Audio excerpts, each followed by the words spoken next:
Nous sommes vraiment bénis ce soir. Il y a la parole qui est en train de couler. Il y a une onction qui est en circulation. En tout cas, je reçois énormément ce soir.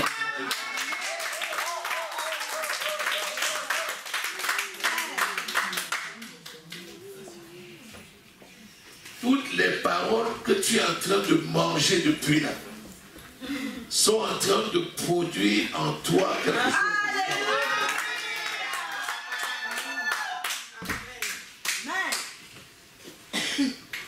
La parole de Dieu, c'est la vie pour ceux qui la trouvent. Amen. La santé pour leur corps. Amen. Proverbe au chapitre 4, verset 18, le verset 21. Alléluia. Amen. Tu lis le verset 22 jusqu'au verset 24, il te dit que la parole de Dieu, c'est la vie pour ceux qui la trouvent. Ça veut dire qu'il y a des gens qui la cherchent sans la trouver. Et il y a des gens qui malheureusement ne la cherchent même pas. Or, toi, non seulement tu l'as cherchée, tu l'as trouvée. Et dans certains cas, elle s'est même révélée à toi. Certaines personnes restent même, la parole vient à eux. Et c'est pour ça que tu es ici ce soir. Gloire soit rendue à l'Éternel au nom de Jésus. Amen. Vous verrez de nouveau la différence entre celui qui me sert et celui qui ne me sert pas. Amen.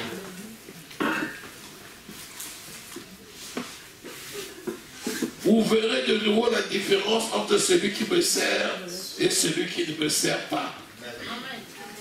Il y a la différence entre celui qui prie et celui qui ne prie pas. Entre celui qui médite et celui qui ne médite pas. Entre celui qui cherche et celui qui ne cherche pas. Car celui qui cherche trouve. Amen. Celui qui frappe, on lui ouvre. Amen. Alléluia. Amen. Tu as raison d'être ici ce soir au nom de Jésus. Amen. Revêtez-vous du Seigneur Jésus-Christ. C'est un verset qui m'a marqué tout à l'heure quand on a fait la lecture. Romains au chapitre 13. Le verset 14. Revêtez-vous du Seigneur Jésus-Christ. Revêtez-vous. Le vêtement. On revêt un vêtement. Et on reconnaît quelqu'un à son accoutrement. Quand on voit quelqu'un, on dit, je l'ai vu, j'ai cru que c'était lui, il était habillé comme lui. Revêtez-vous de Christ, c'est-à-dire revêtez le manteau de Christ. Revêtez le manteau de Christ. Ressemblez à Christ. Devenez Christ.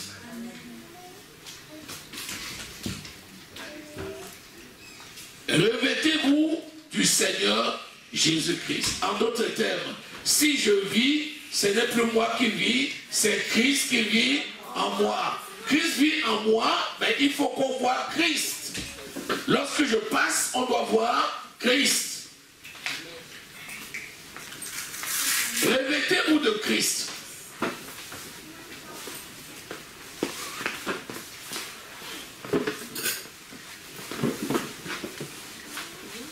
Lorsque Élisée a accompagné son maître Élie jusqu'au Jourdain où il a été enlevé, la seule chose qu'il lui a demandé, c'est la double portion de son onction. Et il a dit, si tu me vois, lorsque mon maître va m'enlever, tu recevras la double portion de l'onction. Et lorsque le char de Dieu est venu pour enlever Élie, et que Élisée l'a vu, le manteau d'Élie est tombé sur Élisée. Amen. Élisée a saisi le manteau. Il a dit, maintenant mon maître m'a laissé son manteau. Je suis de ce côté du Jourdain. Qu'est-ce qu'il faut faire pour retourner l'autre rive? Si c'était toi, tu allais dire, ah, je vais déménager en même temps et habiter ici. Il a dit non, mon maître m'a laissé son manteau. Mon maître m'a laissé son onction. Il a pris le manteau, il a frappé sur l'eau du Jourdain. L'eau s'est divisée en deux. Amen. Il est passé, il est allé de l'autre côté. Amen. Revêtez-vous de Christ, ça veut dire revêtez-vous de l'onction de Christ. Amen. Portez les caractères de Jésus. Jusqu'à ce que quand on vous voit, qu'on voit Jésus. Amen. Ceux qui ont fait l'école des disciples au niveau 1, quand nous définissons la croissance du chrétien, nous disons c'est un processus qui consiste à ressembler de plus en plus à Jésus-Christ. À un moment donné, tu regardes comme ça, mais c'est Jésus. Et c'est ce qui s'est passé en Antioche. Quand les gens ont vu les Pierre, les Paul, les gens, ils faisaient comme Jésus. Les gens ont dit, mais ça, ce sont des chrétiens. Chrétiens, c'est des petits Christ. C'est-à-dire, quand ils les voient, ils ressemblent tous à Jésus. Et donc, c'est les chrétiens, les petits Christ. Amen.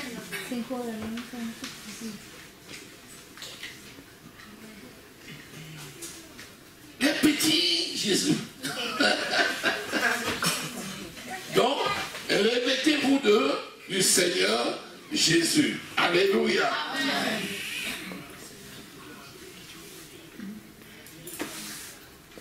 Romains au chapitre 13.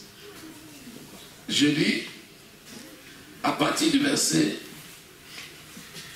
8 jusqu'au verset 14. Ne devez rien à personne, si ce n'est de vous aimer les uns les autres, car celui qui aime les autres a accompli la loi.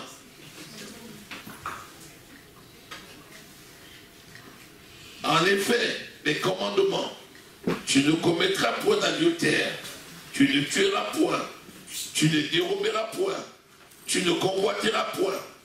Et ceux qu'il peut encore y avoir, c'est-à-dire les autres commandements, se résument dans cette phrase, cette parole, tu aimeras ton prochain comme toi-même. Vous voyez, tous les 10 commandements de Moïse là se résument dans un seul commandement. Tu aimeras ton Dieu de tout ton cœur, de toute ton âme, de toute ta force, de toute ta pensée. Et voici un deuxième commandement qui lui est semblable. Tu aimeras ton prochain comme toi-même. Car de ce commandement découle toute la loi et les prophètes. Donc, en d'autres termes, toute la loi de Moïse se résume dans un mot, amour. Amen. Et il dit au verset 10, l'amour ne fait point de mal au prochain. L'amour est donc l'accomplissement de la loi. Vous voyez? Il dit parce que l'amour ne fait du mal à personne, alors l'amour est l'accomplissement de la loi. Ça veut dire que si tu veux accomplir toute la parole, manifeste l'amour. Amen.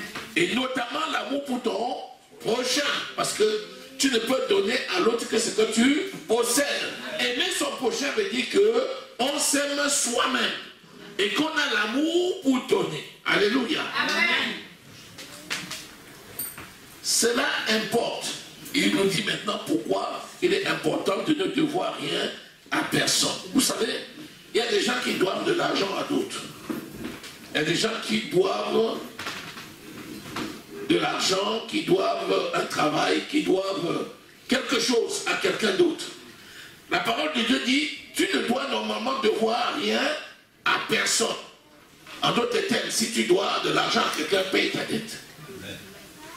Mais il y a une chose que tu dois aux hommes, c'est l'amour. C'est un devoir d'aimer. C'est la seule chose que tu dois à l'autre.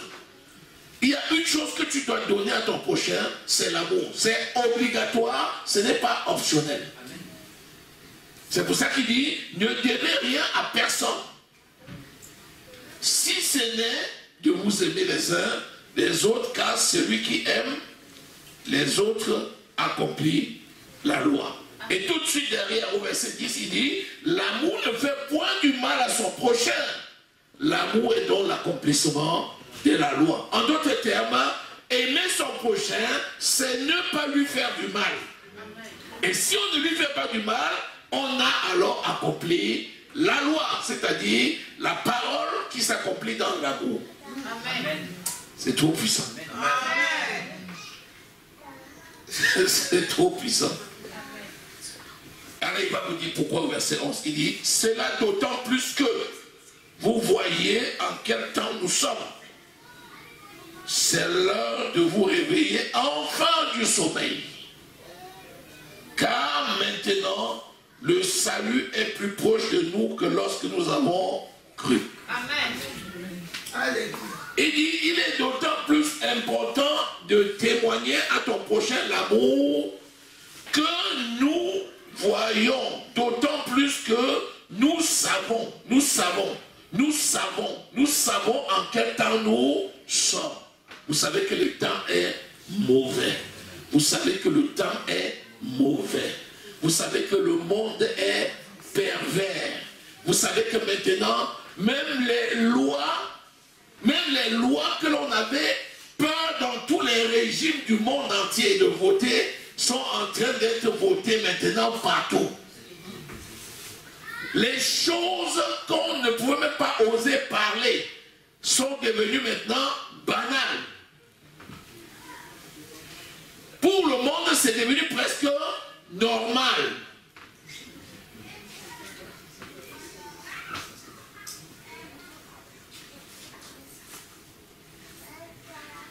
Les lois contradictoires. Mais c'est comme ça maintenant. Et nous le savons. Donc nous voyons que le jour approche.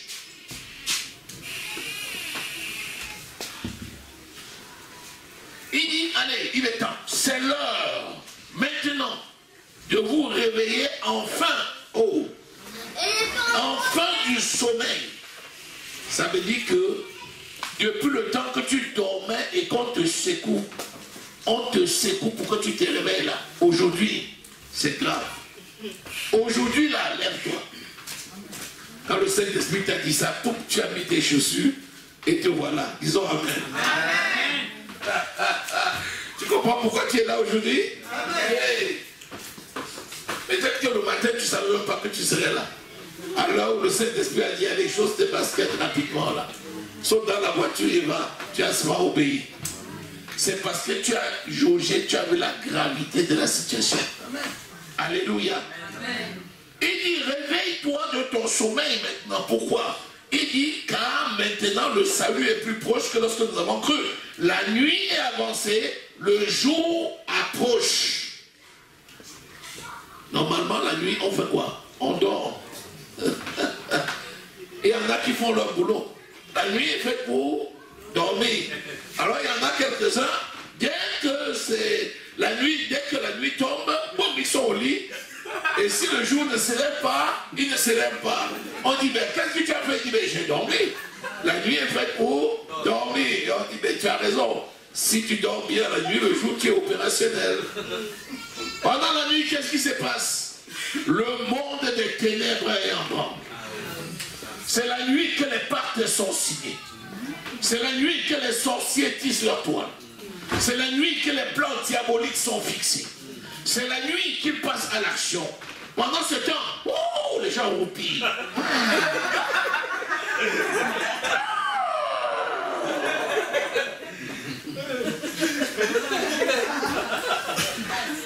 On dit, tu as ton sommeil dans les mains. La façon dont tu dormais, comme un bébé, tu dis, oh, moi, je pose ma tête comme un bébé jusqu'au matin. Pendant ce temps, Satan ne dort pas.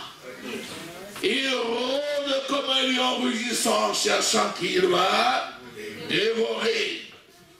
Il dit, c'est l'heure de te réveiller enfin. Il dit de te réveiller quand la nuit.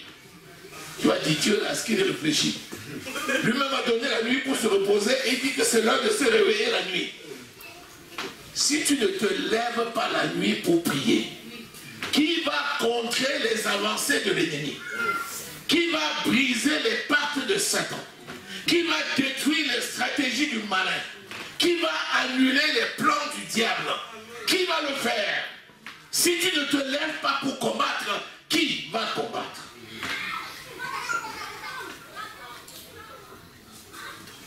Est-ce que tu comprends que c'est tellement important d'être là cette nuit? Est-ce que tu saisis un peu l'importance de ta présence là?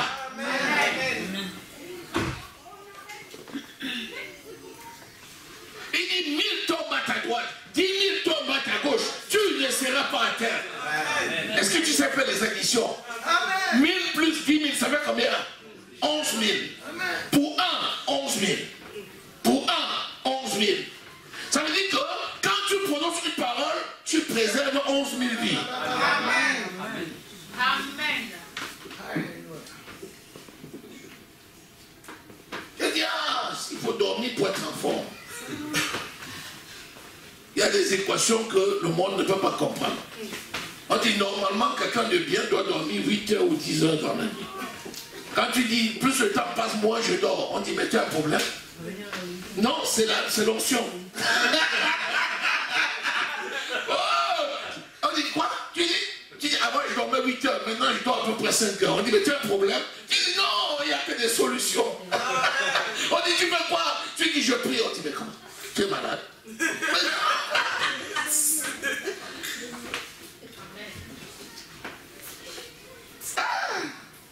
Si tu peux savoir, mais tu sais, ils ont amen. Amen. Tu sais que c'est important d'être là. Tu sais, toutes les paroles que tu as libérées depuis que tu es là, tu as sauvé des vies, et des vies, et des vies, et des vies.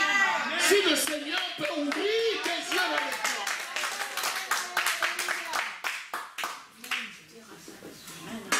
Tu vas voir combien le Seigneur est en train de t'utiliser.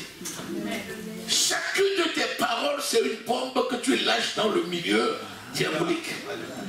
Chaque parole libérée, c'est un missile qui tombe sur leur camp. Les forteresses sont détruites. Regarde le mur de Jéricho. Ils ont poussé un cri. La forteresse de Jéricho est tombée. Combien de cris tu as poussé depuis que tu es ici ce soir?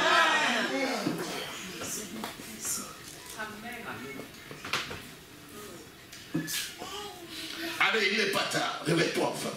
Amen. Maintenant que le salut est plus près que lorsque nous avons cru. Amen. La nuit avancée et le jour approche. Dépouillons-nous donc des œuvres des ténèbres et revêtons les armes de la lumière. Amen. Quand il fait nuit, il y a les ténèbres. Il n'y a que la lumière, les lampes qui brillent, qui permettent de voir certaines portions. Et il y a des autres endroits qui sont dans les ténèbres. Et tout ceci, jusqu'à ce que le jour se lève. Et lorsque le jour se lève, ça met tout à nu.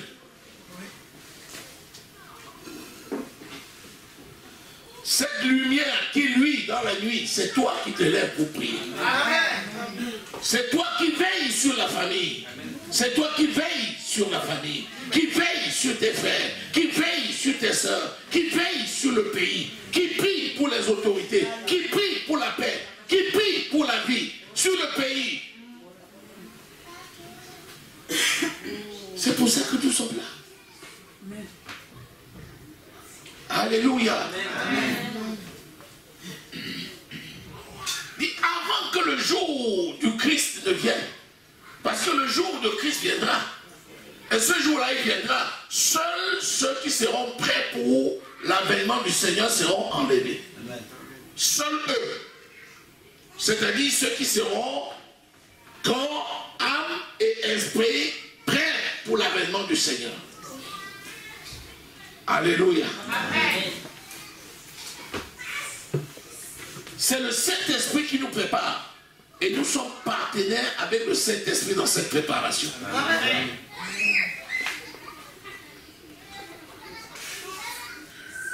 Le Seigneur exauce la prière de ses enfants. Est-ce que tu as compris ça? Amen. Si tu ne pries pas pour ton village, il n'y aura pas de miracle. Si tu ne pries pas pour ta maison, si les enfants de Dieu ne prient pas pour le monde ne sera pas sauvé. Dieu exauce ses enfants.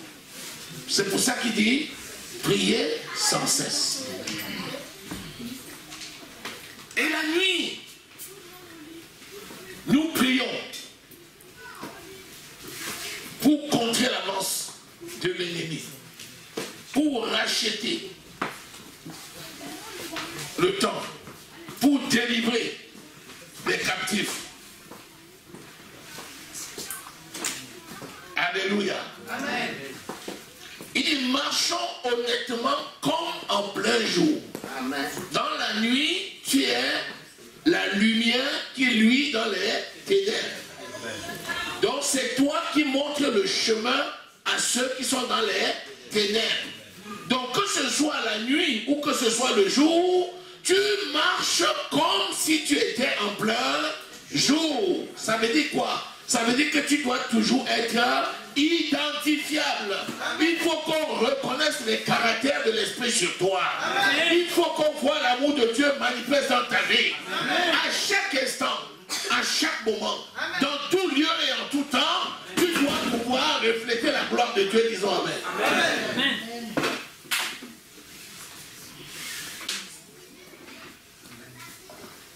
En nous, il n'y a point d'ombre de variation.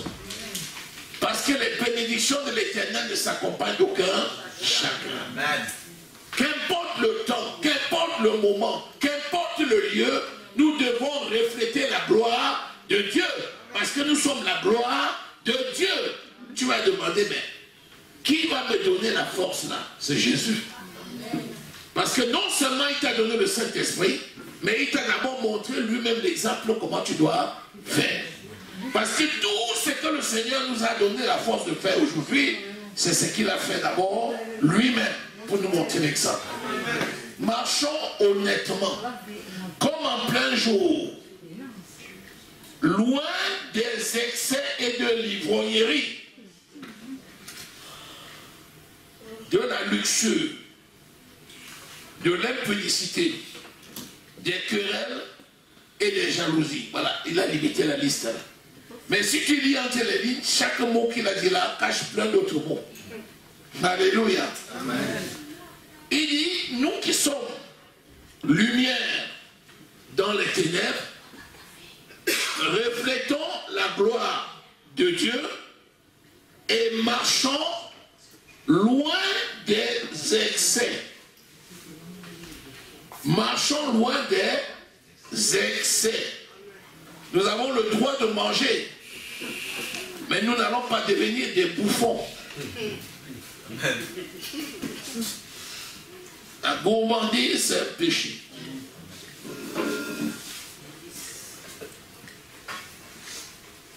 Même ceux que nous avons droit, nous n'allons pas nous manquer de notre devoir spirituel parce que nous passons le temps à faire des choses quand bien même nous aurions droit. L'œuvre de Dieu doit être la priorité absolue. C'est ce que ça veut dire. Vous savez, j'ai plus le temps d'aller à l'église parce que mon travail me bouffe beaucoup de temps.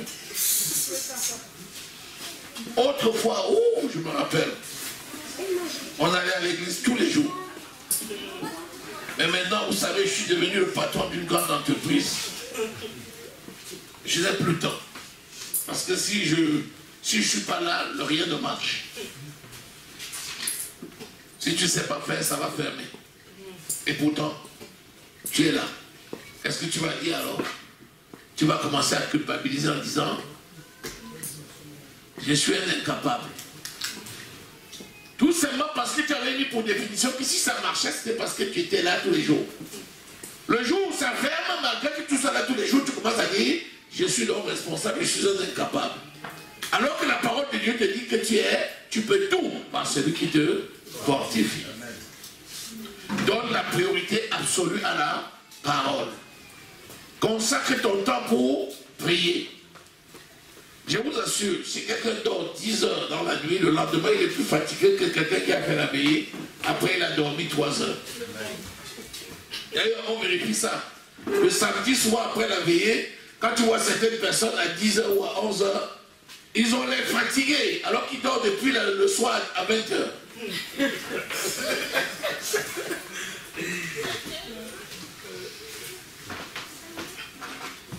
Il te dit comment était la soirée hier. Tu dis c'est bien, on était à l'église, on a veillé jusqu'à 5 heures. 5 heures et tu es debout, mais on ne tirait pas. Mais tu veux que je sois où? C'est l'onction. Alléluia. Amen. Tu es béni au nom de Jésus. Amen. Alléluia. Amen. Loin de la luxure et de l'impudicité.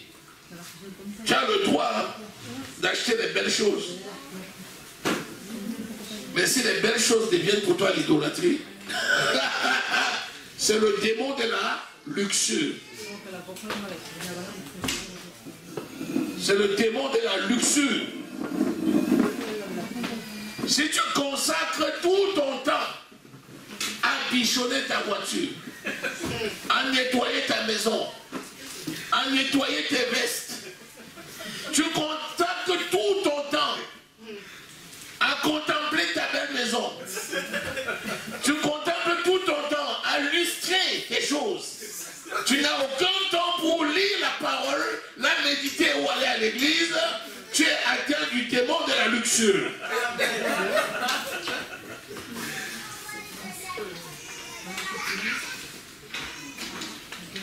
La société de consommation.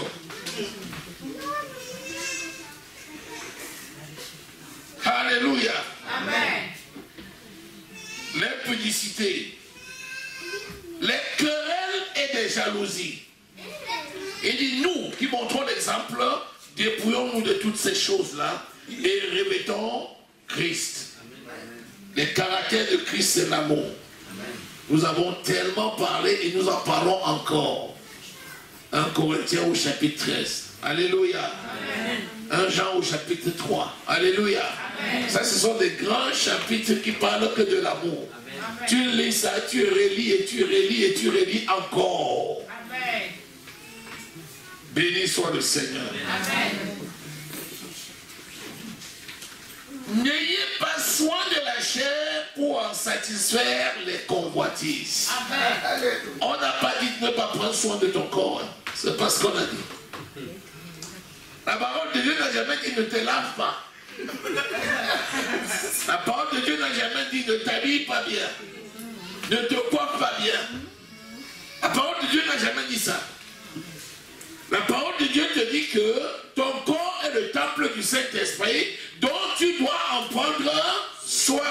Donc ça c'est, il faudrait que même ton apparence reflète la gloire de Dieu. Disons Amen. Amen. Mais attention, si tu te mets dans cette apparence-là pour satisfaire les désirs de la chair, ça devient la convoitise. Tu t'habilles pas pour qu'on te regarde et pour qu'on vienne te draguer. C'est pas ça. Tu t'habilles pas pour qu'on vienne tourner autour de toi pour dire ah. Tu t'habilles parce que tu es le temple du Saint-Esprit.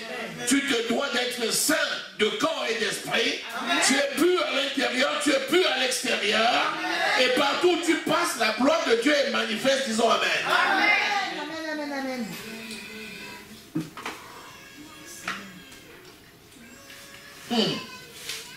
La parole de Dieu là c'est bien.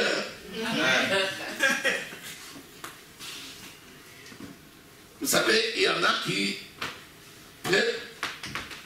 ils font le vœu de pauvreté. Il dit je veux servir Dieu et je fais le vœu de pauvreté. Comment tu vas servir un Dieu riche étant pauvre? La richesse est d'abord spirituelle. Alléluia. Alléluia. Bien-aimé, je souhaite que tu prospères à tous égards et sois en bonne santé comme prospère l'état de ton âme. Donc la prospérité fait partie du plan de Dieu pour notre vie, mais cette prospérité est d'abord spirituelle. Il dit, cherchez d'abord le royaume des cieux et sa justice et tout viendra par Jésus. Si tu cherches d'abord les choses de ce monde et tu nettoies et tu négliges le royaume des cieux, tu as tout faux. Tu tombes dans le piège de la luxure et de la convoitise.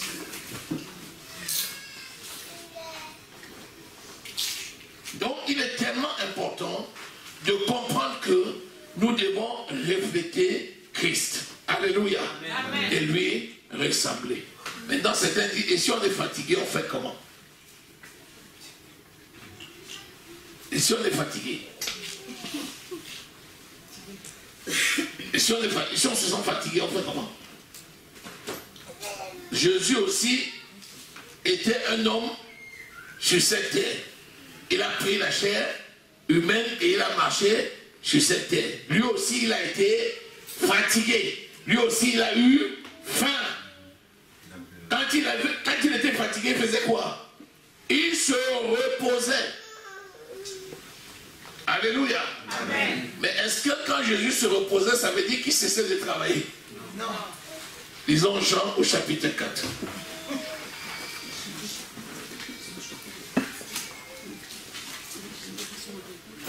Jean chapitre 4.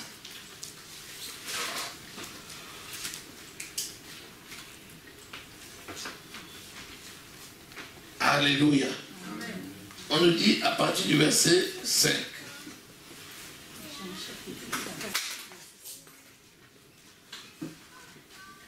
Je lis même à partir du verset 1er. On nous dit, le Seigneur sut que les pharisiens avaient appris qu'il faisait et baptisait plus de disciples que Jean. Toutefois, Jésus ne baptisait pas lui-même, mais c'était ses disciples. Alors il quitta la Judée et retourna en Galilée. Comme il fallait qu'il passât par la Samarie, il arriva dans une ville de Samarie nommée Sychar, près du champ de Jacob que Jacob avait donné à Joseph son fils. Là se trouvait le puits de Jacob. Jésus, fatigué du voyage, était assis au bord du puits. C'était environ la 6e heure. Il avait marché avec ses disciples, il est arrivé là-bas, il était fatigué. Il a dit aux disciples, on est fatigué, on a faim. Allez en ville acheter à manger. Moi, je vais m'asseoir ici, je vais me reposer. Alléluia. Amen. Donc, quand on est fatigué dans son corps, oui, on se repose. C'est normal. Il faut savoir se reposer. Amen. Mais se reposer ne nous empêche pas de faire l'œuvre de Dieu. Puisqu'on nous dit tout de suite, une femme de Samarie, le verset 7, vint puiser de l'eau. Jésus lui dit, donne-moi à boire. Car ses disciples étaient allés à la ville pour acheter des vivres. La femme samaritaine lui dit, comment toi qui es juif me demandes-tu à boire? À moi qui suis une femme samaritaine. Les juifs en effet n'ont pas de relation avec les samaritains. Jésus lui répondit, si tu connaissais le don de Dieu, et qui est celui qui te dit, donne-moi à boire, tu lui donnerais toi-même, tu lui aurais demandé toi-même à boire, et il t'aurait donné de l'eau vive. Seigneur, lui dit la femme, tu n'as rien pour puiser et le puits est profond. D'où aurais-tu donc cette eau vive? Es-tu plus grand que notre père Jacob, qui nous a donné ce puits et qui en a bu lui-même, ainsi que ses fils et ses troupeaux? Jésus lui répondit, quiconque boit de cette eau aura encore soif, mais celui qui boira de l'eau que je lui donnerai n'aura jamais soif, et l'eau que je lui donnerai deviendrait en elle une source d'eau qui jaillira jusque dans la vie éternelle. La femme lui dit, Seigneur, donne-moi cette eau afin que je n'ai plus soif et que je ne vienne plus puiser ici. Jésus était fatigué, il était assis sur le puits. Mais dès qu'il a trouvé la femme samaritaine, il n'a pas manqué l'occasion de lui prêcher l'évangile.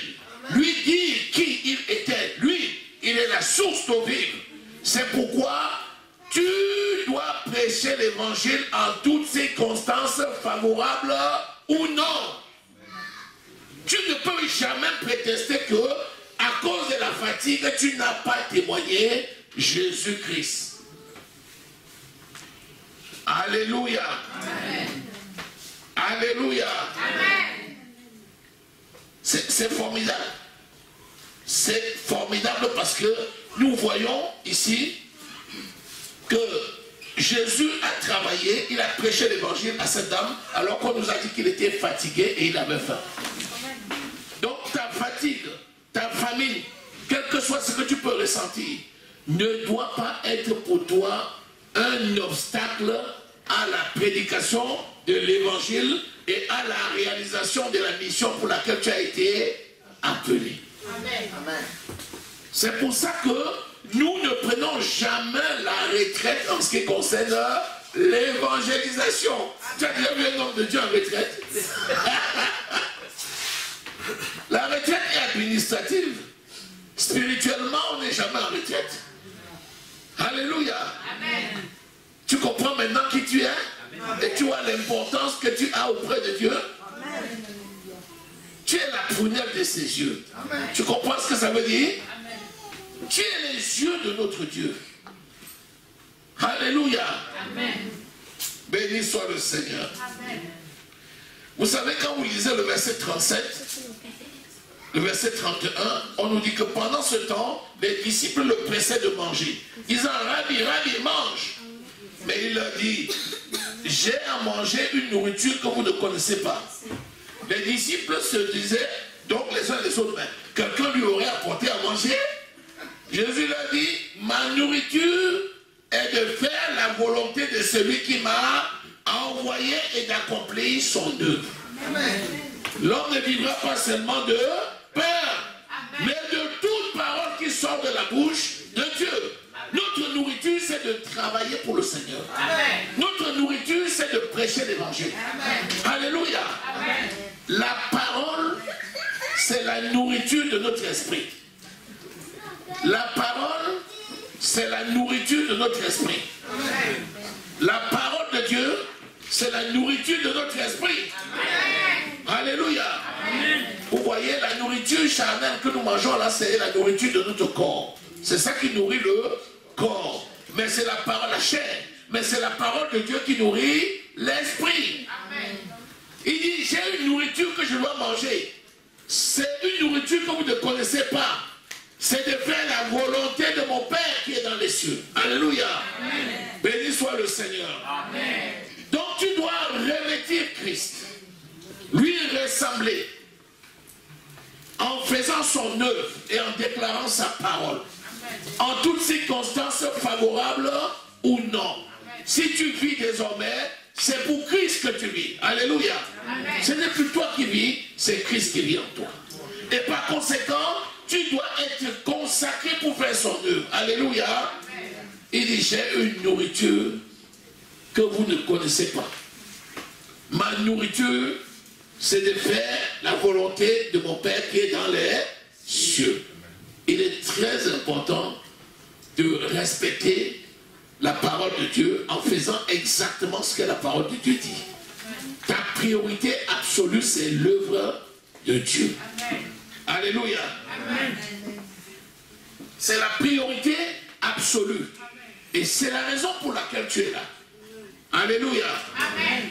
Tu es là, tu as bravé le temps, bravé le sommeil, braver les indisponibilités, braver toute situation, et tu es heureux d'être là. Alléluia. Amen. Gloire soit rendue à notre Dieu, parce que désormais, lorsqu'on nous regarde, on voit Jésus-Christ, notre Seigneur et notre Sauveur. Amen. Amen. Est-ce que quelqu'un est béni? Amen. Est-ce que quelqu'un est béni? Amen. Acclame le Seigneur.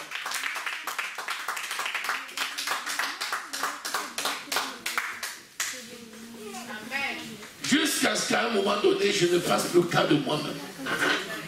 Lorsque tu commences maintenant à ne plus faire cas de toi-même, et c'est l'œuvre de Dieu qui commence à devenir la priorité dans ta vie, ça veut dire que le travail commence à prendre. Amen. Amen. Béni soit le Seigneur. Amen. Amen. Seigneur, ta parole est la vérité. Merci parce que Seigneur, tu nous as donné tous les outils nécessaires, notamment ton amour dont nous sommes revêtus.